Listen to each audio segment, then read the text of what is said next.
বন্ধুরা, good morning. আর তোমরা সকলে ভালো আছো, সুস্থ আছো? তো আমিও ভীষণ ভালো আছি। আবার একটা নতুন ব্লগ নিয়ে চলে এলাম। আর কালকের থেকে আমি সত্যি আজকে অনেক ভালো আছি, অনেক। কারণ কালকের ওষুধ খেয়ে যাই হোক আমার কমে গিয়েছিলো। কালকের খুবই শরীর খারাপ করছিল, তো আজকের অনেক ভালো আছি। আর প্রচুর রোদ্দুর বেরিয়েছে বলে বাবুর যা জামা কাপড় ছিল আমি সমস্ত কিছু মাখিয়ে দিয়েছি। কাচা কুচি কমপ্লিট করে স্নান করে এখন তোমাদের সাথে ভিডিও তুলছি। তো তার আগে আমি কোনো ভিডিও করিনি, কারণ সকালবেলায় প্রচুর মেঘলা ওয়েদার ছিল। তো সেই কারণে বাবুর জামা কাপড়গুলো কাচবো করে কাচাও হচ্ছিল না, দুদিন ধরে খুব বৃষ্টি হয়েছে। তো সেই কারণে আর কি কাচবো বলে কাচা হচ্ছিল না। তো আজকে মাখিয়ে দিয়েছি আর সমস্ত জামা কাপড় কেচে দিয়েছি। তো চলো তোমরা ভিডিওটা দেখতে থাকো, আশা করছি খুব খুব ভালো লাগবে। আর এখন বাবু ঘুমাচ্ছে, তো চলো। তো এইদিকে দেখো, যেটা দরকারি জিনিস সেটাই আর কি আনা হয়েছে।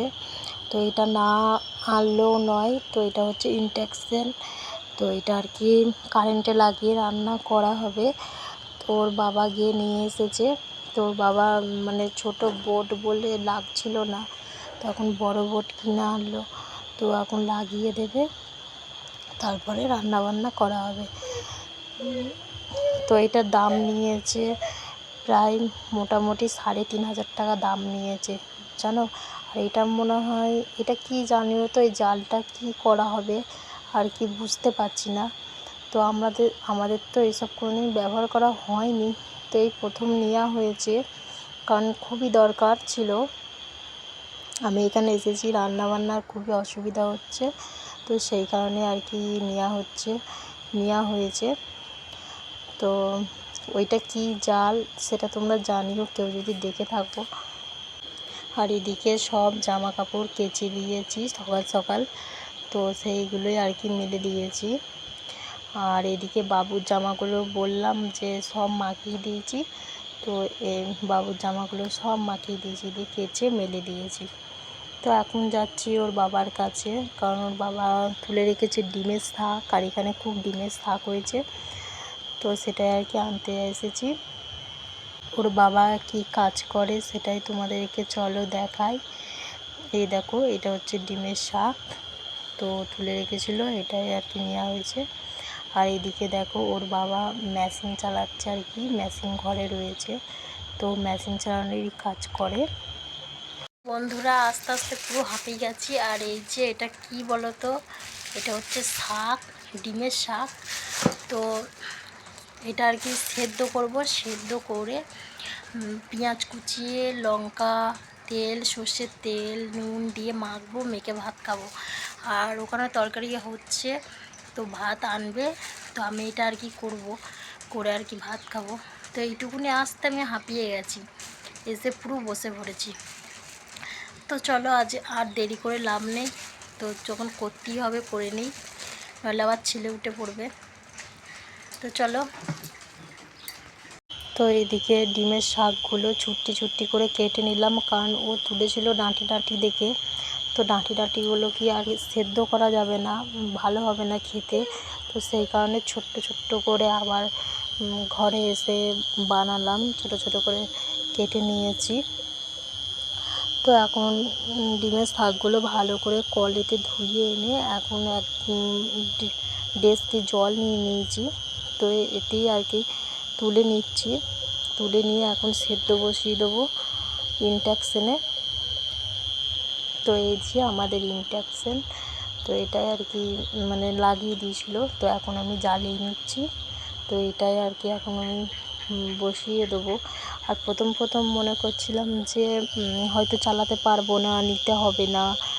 তো সব জিনিসে একটা ভয় থাকে, তো সে ভয়টাকে আর কি কাটাতে হবে। তো তারপরে এই যে ফাইনালি আমি এখন চালাতে পারি, তো আর কিছু ভয় লাগে না। তখন মনে হচ্ছিলো যে চালাতে পারবো না, নিতে হবে না, তো এখন আর ভয় করে না। এদিকে আমি এখন শাকটা বসিয়ে দিয়েছি। তো তারপরে দুপুরবেলা একটু ঘুমিয়ে গিয়েছিলাম, আর তোমাদের সাথে কিছু শেয়ার করা হয়নি। আর এখন বিকেল হয়ে গেছে, তো বিকেলবেলায় বাবু ঘুমাচ্ছে, সেই টাইমে আমি জলকোটা ভরে নিয়ে চলে এসেছি। তো তারপরে এদিকে দেখো কত জামা প্যান্ট, মানে সেই যে সকালে কেচেছিলাম, তো আজকে ভালো রোদ্দুর বেরিয়েছিল, কালকে রাতে প্রচুর পরিমাণে বৃষ্টি হয়েছিল। তো আজকে কত জামা প্যান্ট তো সব কিছু মাখিয়ে দিয়েছিলাম, দিয়ে এখন রোদে ভালোভাবে শুকিয়ে গেছে, আর প্রচুর রোদ বেরিয়েছিল। তো আমি ঘুমানোর আগে আর কি তুলে রেখেছিলাম, তো সেগুলো আমার এখন গোছ করা হয়নি। তো আমি ভাবলাম যে বিকেলবেলায় গোছ করব, আর অত রোদের মধ্যে সত্যি কথা বলতে গেলে ভালো লাগে না। তো আমি থালা বাসনও মানে ভাত খাওয়ার পর ধুইনি, পাশে রেখে দিয়েছিলাম। তো বিকেল হয়ে গিয়েছিলো, তারপরে আমি থালা বাসনটা ধুয়ে এনেছি। তো ওদিকে থালা বাসনগুলো আমি রেখে দিয়েছি। তো জামা কাপড়গুলোই আর কি গোছ করা বাকি ছিল, তো সেই জামা কাপড়গুলোই এখন গোছ করে নিচ্ছি। আর এদিকে চাদর এগুলো সব মানে বাবু হিসু করেছে, তো সেই কারণে কেচে দিয়েছি, কারণ সবসময় তো রোদে দেওয়া যায় না বলো, আর ছেলের জিনিস কাচাটাই বেশি ভালো, তো সেই জন্য কেচে দিয়েছি। আর এদিকে বাবুগুলো আর কি চিকে ভরে রেখে দেবো, কারণ নিতে অসুবিধা হচ্ছে, ছোটো ছোটো জামা প্যান্ট তো কোথায় কি ঢুকে যাচ্ছে, তো খুঁজে পাওয়া যাচ্ছে না, যখন পড়াতে যাচ্ছি তখন আর পাচ্ছি না। তো সেই কারণে আর কি চিকে রেখে দিই, তাহলে চট করে খুঁজে পাওয়া যায়। তো তারপরে রান্না হবে, এদিকে পটল আছে, বরবটি আছে, বরবটি না এগুলো বিনস মনে হয়, তো এগুলোই আর কি আছে। তো এগুলো আর কি রান্না হবে। তো আমি এদিকে কেটে নিয়েছি বিনস, পটল, আলু, পেঁয়াজ সব কিছু কেটে নিয়েছি। তো এখন রান্না করব। আর এদিকে আমি চাপিয়েও দিয়েছি, ভাতটা বসিয়ে দিয়েছি, তারপরে তরকারিটা ওদিকে কড়াই বসিয়ে দিয়েছি, তরকারিটা করব। তো এদিকে আমার তরকারি হচ্ছে। তো চলো বন্ধুরা, আজকের মতো ভিডিওটা এই পর্যন্তই। ভালো লাগলে প্লিজ চ্যানেলটাকে সাবস্ক্রাইব করে আমার পাশে থেকো।